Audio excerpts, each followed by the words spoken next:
पहलगाम की एक दर्दनाक घटना,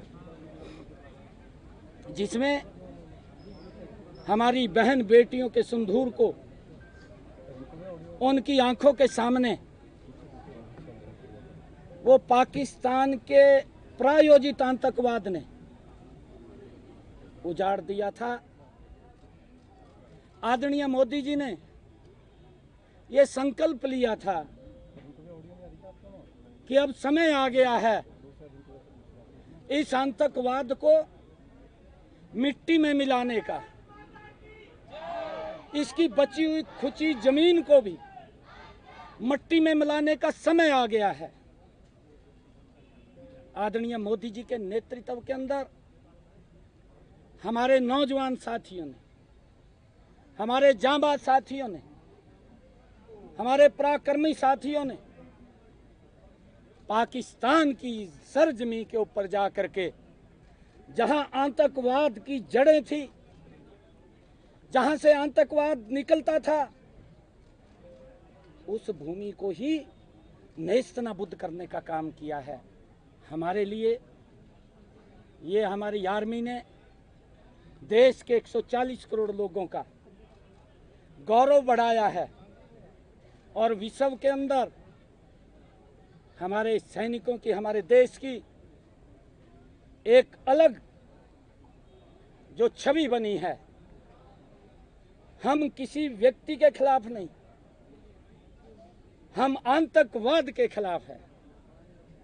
चुन चुन करके उन आतंकवादियों की उस जमीन को मिट्टी में मिलाने का काम किया जहां से आतंकवाद पनपता था। सीएम साहब, अभी भी पाकिस्तान से जो ड्रोन भेज, कल भी कुछ जगह के, तो वो अपनी हरकतों से अभी भी बात नहीं आ रहा। क्या आज भी एक आतंकवादी हमला हुआ है, आज भी एक हमला हुआ है, सीज फायर का उल्लंघन कर रहा है लगातार। आदरणीय प्रधानमंत्री जी ने कल राष्ट्र के नाम संबोधन दिया है। उन्होंने कहा कि ये लड़ाई का समय नहीं है, ये आतंकवाद का भी समय नहीं है, और पानी के साथ खून नहीं बहा सकता। उसके ऊपर हमारी सेनाओं की, आदरणीय मोदी जी की बहुत बारीक नजर है। अब तो मात्र 3 घंटे का समय हमारी आर्मी को, हमारे जवानों को मिला था। उन्होंने अपने शौर्य को दिखाया है।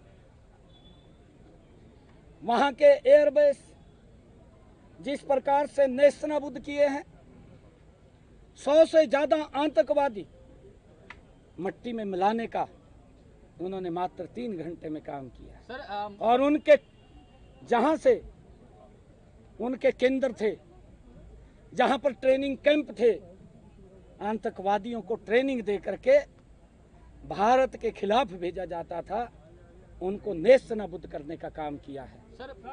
और शहीद हुए हैं जवान, उनको हरियाणा पाकिस्तान समझ गया होगा, अगर नहीं समझा समझ जाएगा। प्रधानमंत्री जी ने कहा टाल एक साथ नहीं चलेगा। प्रधानमंत्री जी ने कई शब्द कहे, टेरर और टाल नहीं चलेगा, टेरर और ट्रेड जो है वो नहीं चलेगा, सिंधु जो समझौता रद्द किया वो कायम रहेगा इसी तरीके से। नहीं, बिल्कुल कहा है कि खून के साथ पानी नहीं चलेगा, आतंकवाद के साथ व्यापार भी नहीं चलेगा।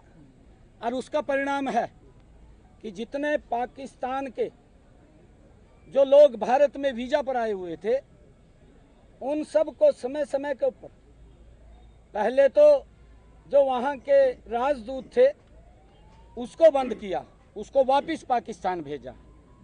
फिर जो वीजा पे आए हुए लोग थे उनके वीजा को समाप्त किया, उनको वापस भेजा। वो फिर भी नहीं समझे, और फिर बॉर्डर को लॉक किया भी हमारा बॉर्डर से भी आना जाना नहीं रहेगा। सिंधु जल समझौते को समाप्त किया।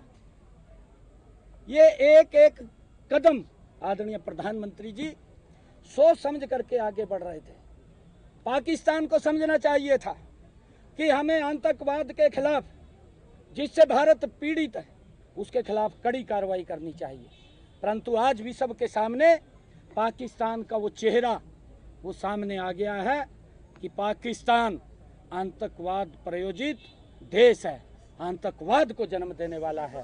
आतंकवाद के खिलाफ हमारी सख्त ये कार्रवाई जैसे हुई है, क्योंकि आपने देखा है पहले सर्जिकल स्ट्राइक हमारे जांबाज सैनिकों ने उनकी जमीन पे जाकर के की, फिर एयर स्ट्राइक की, और अब ऑपरेशन सिंदूर के माध्यम से आतंकवादियों के अड्डों को नेस्तनाबूद करने का काम वो हमारे जांबाज सैनिकों ने किया। मैं उनको सलाम करता हूँ। पूरा देश वो आर्मी के वो सेना के साथ है, पूरा देश मोदी जी के साथ। प्रधानमंत्री जब भी पंजाब पहुंचे हैं, उन्होंने जवानों की एयरबेस पर पहुंचे प्रधानमंत्री नरेंद्र मोदी, जवानों से मिले हैं। उनका सर देश भर में एक बड़ा मैसेज देने की एकजुटता की कोशिश है, लेकिन सीजफायर के ऐलान के बाद विपक्ष से कुछ नेताओं की जो टिप्पणी आ रही है, ऐसे मौके पर उस टिप्पणी को लेकर क्या कहेंगे सर, जब देश में तिरंगा यात्रा हो रही है, एकजुटता की बात हो रही है? देखिए, हाँ वो दे रहे हैं, वो तो मैंने घोषणा की थी, आप उसको चला देना। घोषणा की थी मैंने, आप शायद आपके टीवी पे नहीं चली होगी तो चला देना उसको। मैंने कहा था, परंतु जो आपने कहा है, क्योंकि विपक्ष का काम है टिक्का टिप्पणी करना, सर्जिकल स्ट्राइक पे उन्होंने टिक्का टिप्पणी की, फिर उन्होंने एयर स्ट्राइक पे टिक्का टिप्पणी की, और मेरे ख्याल से अब भी वो लोकसभा का स्पेशल सत्र बनाने की उन्होंने मांग की है, जबकि पूरे के पूरे विपक्ष को साथ बैठ करके सर्वदलीय बैठक के अंदर उनसे बातचीत करके और उनको बता करके पहले भी और बाद में भी दोनों समय उनसे बातचीत की गई है, क्योंकि विपक्ष के पास मुद्दा नहीं है, विपक्ष अपनी ज़मीन खो चुका है। ये विषय इस समय उनके खिलाफ कुछ कहने का नहीं है, क्योंकि देश की एकजुटता का सवाल है। धन्यवाद सर।